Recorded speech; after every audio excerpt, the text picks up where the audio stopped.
Napilitan kaming makisama sa kalakaran kahit labag sa aming kalooban. Simula ang makilala ang St. Gerard Construction, dumating naman ang panibagong pagsubok. Unti-unti nagsilapitan ang mga district engineers at mga regional directors ng DPWH at mga chiefs of staff ng mga mambabatas na nag-aalok ng mga proyektong sinasabi nilang pondo ng mambabatas. Noong una, sinubukan naming labanan ng mga ito sa pamamagitan ng pagre-report sa DPWH at pagpapadyaryo ng mga tiwaling kawani ng gobyerno, subalit hindi sila natitinag sa mga ito.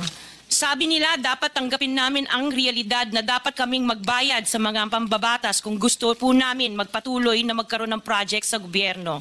Kung hindi, binabala nila na matatanggal na sa listahan ang kumpanya namin at hindi na makakakuha ng kahit anong proyekto. Hindi namin ginusto kailanman na mapasama sa ganitong sistema, pero kailangan namin magpatuloy para sa pamilya at mga empleyado namin. Dahil sa aming paglaban sa mga tiwaling bidding, maraming beses naming naranasan na ma-disqualify ng Bids and Awards Committee ng DPWH na hawak na mga mambabatas na nagpondo sa proyekto. Dahil naiipit na ang aming negosyo, lumulubog na kami sa lumalaking utang ng kumpanya at peligro sa buhay ng aming pamilya. Napilitan kaming makisama sa kalakaran kahit labag sa aming kalooban.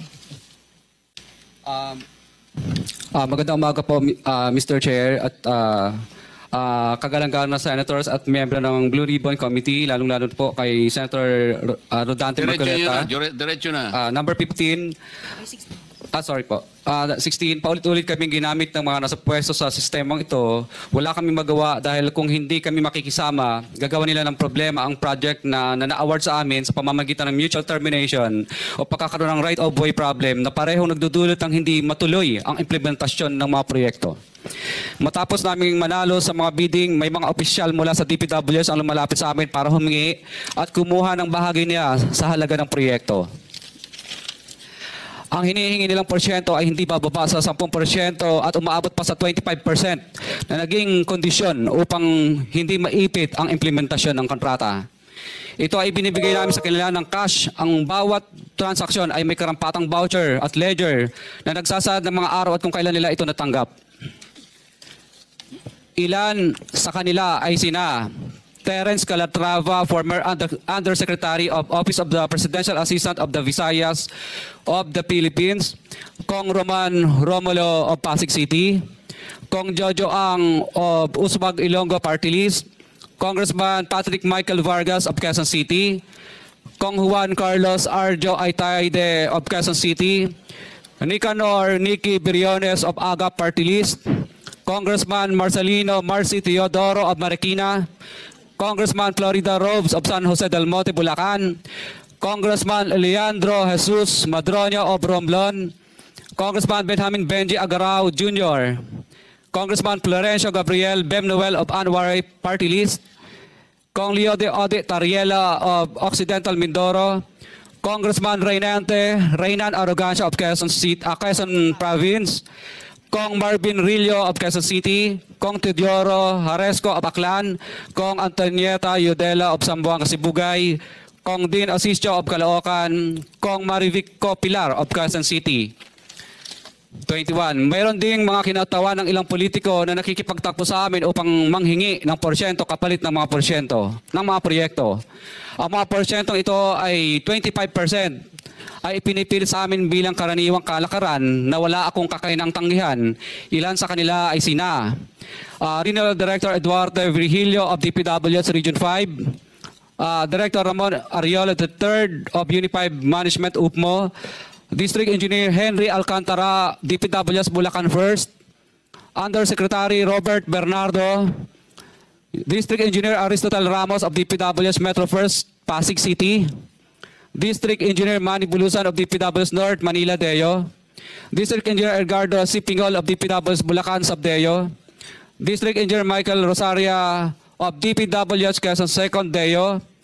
Karamihan sa mga kawani ng DPWS na nabanggit sa itaas ay paulit-ulit na binabanggit ang delivery ng pera ay para sa kaisaldi ko na dapat at least 25%.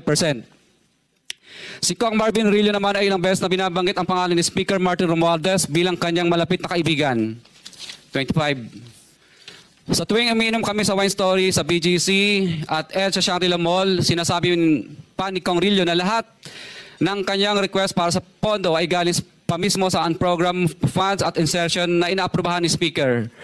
Ang tao ni Marvin Rillo na si Bogs Magalong ang pumupunta sa amin para kunin ang pera sa aming opisina o sa Wine Story. Si Kong Jojo ang naman lagi ring binabanggit sa lahat ng project sa kanya ay papondo ni Speaker at ni Saldico. Mataas ang hinihingi sa project, dagdag pa niya, hindi naman lahat ng pera ay para sa kanya, kundi para kay Speaker at kay Saldico. Sa lungsod ng Pasig naman, lumapit sa akin ang DPW's project engineer na si Angelita Garucha para kolektahin ang parte ni Kong Roman Romulo sa flood control projects noong 2022. Number 28. Pagdating ng 2025, si District Engineer Aristotle Ramos ang sumunod na nagpakilala na bagman ni Kong Roman Romulo kung saan 30% ang kanyang hiningi ay para kay Kong Roman Romulo. Sinabihan ko kay D.E. Ramos na masyado namang mataas, ngunit sinabi niya na walang magagawa dito dahil pondo ito galing sa unprogrammed funds at insertion galing sa taas. Sa ilang pagkakataon, ang mga politiko na personal na inabutan ng halaga ayon sa hinihingi nilang porsyento mula sa proyekto. Ang pagbabayad na ito ay hindi naman kagustuhan kundi isang hakbang na ginawa namin dahil sa matinding panggigipit. Ilan sa kanila ay sina Kong Antonieta Yudela kasama ang kanyang asawa, Kong Marvin Rillo of Quezon City, Kong Nikki Briones of Aga Party List, Arturo N. Atayde, ama ni Kong Arjo Atayde, Kong Florencio Gabriel Bem Noel of Anwaray Party List, Kong Eliandro Jesus Madroña of Romblon, Kong Benjamin Benji Agarao Jr. Bagamat naging matinding pagsubok ang kabawasan ng pondo na nakalaan sa proyekto, pilit at matapat naming sinusunod ang bawat espesifikasyon na nakasaad sa Program of Works na nakasaad sa proyekto ng DPWH. Nakakasiguro kami na nagawa namin ng maayos at matapat ang bahagi o phase ng proyekto na na-award sa amin. Sa katunayan, hindi kami mababayaran ng DPWH kung hindi ito dumaan at pumasa sa maraming material testing na naaayon sa design ng DPWH. Ina-assess at ini-inspect ng DPWH ang bawat proyekto base sa natapos na parte o accomplishment. Napilitan kami na i-absorb ang kabawasan na ito na nagdudulot ng maliit na kita o pagkalugi sa ilang projects. Para makabawi, dinadamihan na lang namin ang partisipasyon sa mga projects. Taliwas sa mga lumalabas na may mga impormasyon sa publiko, hindi kailanman kami gumawa ng ghost projects. At masugid kami nag-i-inspect sa lahat ng aming mga natapos na projects. Handa po kaming tumistigo ng walang pilit at kusang loob bilang state witness at sabihin ang lahat ng nangyayaring katiwalaan ng Kamara, DPWH at iba pang mga kawani ng gobyerno upang gawin ang tama. Kami ay lubos na humihingi ng tulong sa Senate Blue Ribbon Committee na pinamumunuan ng buting Chairman Senator Dante Marcoleta at kay President Bongbong Marcos para sa proteksyon at seguridad ng aming pamilya. Ang salaysay na ito ay kusang loob namin ginawa at walang sino mang pumilit na gawin ito. Sa katotohanan ng lahat ay nilagdaan namin ang salaysay na ito.